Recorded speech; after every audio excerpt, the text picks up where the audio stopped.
Good morning everyone, কি খবৰ? আশা কৰোঁ সকলো ভালে আছে, কুশলে আছে। মই সংগীতা আপোনালোকলৈ লৈ আহিছোঁ এটি সুন্দৰ ভিডিঅ'। আজি ভিডিঅ'টিত মই কোনো ধৰণৰ ৰেচিপি অথবা ভ্লগ নিদিওঁ। আজি মই ভিডিঅ'টিত দেখাবলৈ লৈছোঁ মোবাইল পাউচ কিদৰে চিলাওঁ। আপুনি মোবাইল পাউচটো কিনি ব্যৱহাৰ কৰেনে? যদি কিনি ব্যৱহাৰ কৰে তেনেহ'লে আজি আপুনি নিজেই বনাই ল'বলৈ শিকক।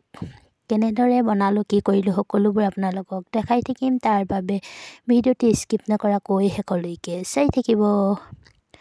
মোবাইল পাউচটো বনাবৰ বাবে মই প্ৰথমতে টুকুৰা কাপোৰ অলপ কাটি ল'লোঁ। আৰু এইফালে টুকুৰা কাপোৰ, যিহেতু কাপোৰ চিলোৱা প্ৰত্যেকগৰাকী মহিলাৰ ঘৰতে থাকেই, নহ'লেও বহুত কাপোৰ প্ৰয়োজন নহয়। আপুনি আধা মিটাৰ কাপোৰেই প্ৰয়োজন নহয়।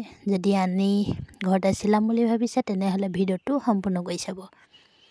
প্ৰথমতে টুকুৰা কাপোৰখিনি কাটি লগতে মই অলপ চাৰ্টৰ ভিতৰত যে আহে কোমল কাপোৰখন, সেই কাপোৰখন ব্যৱহাৰ কৰিছোঁ আৰু লগতে লাৰ্নিঙো ব্যৱহাৰ কৰিছোঁ।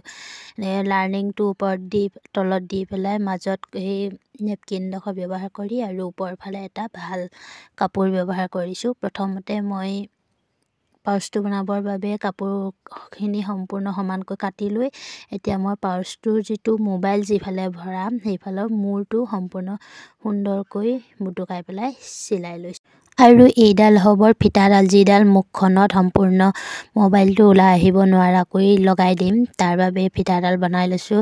প্ৰথমতে দুটা পটিৰ কাপোৰ সমান এনেদৰে জইন কৰি ল'লোঁ। এইবোৰ সদায় মোৰ কাপোৰ চিলোৱা কাপোৰ থাকি যায়।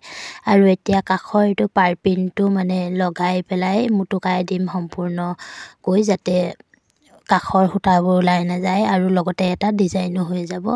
এনেদৰে পাইপিংটো দুয়োটা কাষতে লগাই দিম, দেখিবলৈও উজ্জ্বল কৰি তুলিব। পাইপিংটো প্ৰথমতে এটা পোন চিলাই মাৰি পাছত আকৌ এনেদৰে মুটুকাই পেলাই সম্পূৰ্ণ চিলাই দিছোঁ। বহুত কম সময়ত আপুনি পাৰ্চটো বনাব পাৰিব। আৰু কিনাতকৈ নিজেই চিলাই লোৱাটোৰ গৌৰৱেই বেলেগ নহয় জানো? সেয়েহে এনেদৰে চিলাই লৈছোঁ। চিলাই ল'লে আপুনি একেটাকে নহয়, দুটা তিনিটা বনাই লৈ সলাই সলাইও ল'ব পাৰিব। আৰু খুব কম সময়তেই হয়, বেছি সময় নালাগে আপোনাৰ। সম্পূৰ্ণ যদি আপুনি আধা ঘণ্টামান বহি দিয়ে নহয়, পাউচটো হৈয়ে যাব। সেয়েহে খুব সুন্দৰকৈ মই দেখাই দিছোঁ, আপোনালোকক বুজিবলৈ খুব সহজ হ'ব। যদি বুজি নাপায় আপোনালোকে কমেণ্ট কৰি সুধি ল'ব। আৰু যদি মোৰ ক'ৰবাত ভুল ত্ৰুটি ৰৈ গৈছে আপোনালোকে জানে, তেনেহ'লে কমেণ্টত জনাই দিলে মই সুখী হ'ম। লগতে আপোনালোকৰ পৰাও মই শিকিবলৈ বহুত থাকে। মই কেনেদৰে বনাওঁ সেইটোহে আপোনালোকক দেখুৱাবলৈ চেষ্টা কৰিছোঁ। এইডাল মোবাইল পাউচৰ যিটো মোবাইলটো আহিব নোৱাৰাকৈ লগাই থোৱা, মুখত লগাই থোৱা ফিটাডাল হৈ গৈছে, ফাইনেলি হৈ গ'ল। আৰু এতিয়া মই এই ৰছীডাল পাউচটোৰ বেক পিঠিত জইন কৰি দিম, কিয়নো পাউচটো যদি দুই পাতটা জইন কৰি দিয়া হয় তেতিয়া চিলাবলৈ অসুবিধা হয়। সেয়েহে জইন কৰা আগতেই মই ফিটা, ৰছী সকলোবোৰ সম্পূৰ্ণভাৱে লগাই লৈছোঁ। চিলাইটো অলপ মজবুতকৈ দিব লাগিব, যিহেতু আজিকালি সকলোৰে স্মাৰ্টফোন নহয় জানো? সেয়েহে মোবাইলটো যথেষ্ট গধুৰ, সেয়েহে চিলাইটো মজবুতকৈ দিলে সুন্দৰ হয়। আৰু এতিয়া দুইটা পাতা জইন কৰি মই এতিয়া এনেদৰে কাষত পাইপিংটো লগাই দিছোঁ ক্ৰীম কালাৰ। ইয়াত মোবাইলত ৰাতি চিলোৱাৰ বাবে দেখিবলৈ বগা নিচিনা লাগিছে, এইটো ক্ৰীম পাতল পিংক কালাৰ লগাইছোঁ। এইটো এটা ছাইড সম্পূৰ্ণ হৈ গ'ল আৰু এতিয়া মই নেক্সট ছাইডটো লগাই দিম।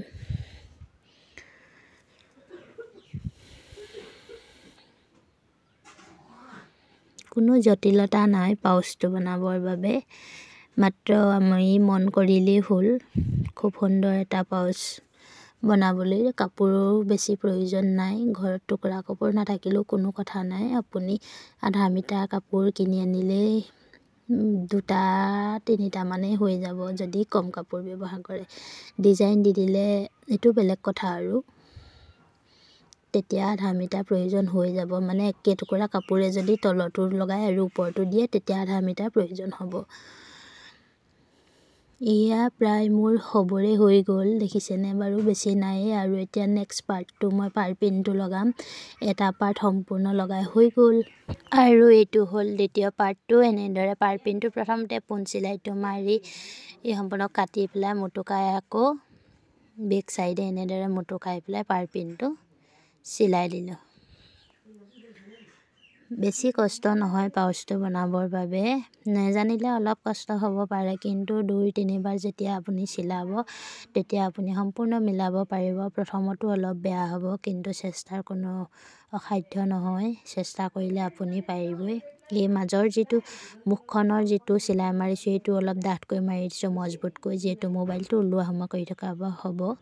আৰু ফাইনেলি এইফালে মোৰ মোবাইল পাউচটো হৈয়ে গ'ল। আৰু এতিয়া লগাবলৈ লৈছোঁ ৰছীডাল এনেদৰে 4 মুটুক কৰি মুটুকাই লৈ চিলাই ল'লোঁ। আৰু এতিয়া ৰছীডাল লগাই দিম মই পাউচটোৰ যিটো মুখখনত লগাই দিওঁ, সেই মুখখনত লগা ঢাকনিখনতে এনেদৰে চিলাই লগাই দিম। তেতিয়া ৰছীডাল খোচ মাৰি লৈ থাকিবলৈ ভাল হ'ব। আৰু এয়া চিলাই হৈ গ'ল মোৰ ফিটাডাল। বুটামটো লগোৱাটো আপোনালোকক দেখাবলৈ থাকিয়েই গ'ল, তথাপিতো নিশ্চয় আপোনালোকে পাৰিব। এইবোৰ কাম কৰি থকা মহিলাসকলৰ বাবে সেইটো সহজ কাম। চিলাই মেলি ৰেডি হৈ গ'ল। এয়া 15-20 মিনিটমান বহাৰ পাছতে মোৰ ফাইনেলি মোবাইল পাউচটো হৈ গ'ল। টুকুৰা কাপোৰ থাকি গৈছিলে বাবে এনেদৰে মই চিলালোঁ, মোৰ নিজৰ বাবে প্ৰয়োজন হৈ আছিলে যিহেতু, সেয়ে এনেদৰে দিলোঁ। আৰু মাজতে এটা ডিজাইন দি দিছোঁ, এটা খাপ।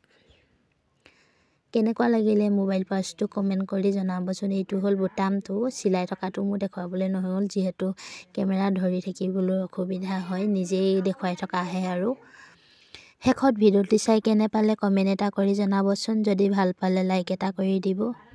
আৰু যদি মোৰ চেনেলটো ছাবস্ক্ৰাইব কৰা নাই প্লিজ ছাবস্ক্ৰাইব কৰি দিব। আজিলৈ তেন্তে বাই।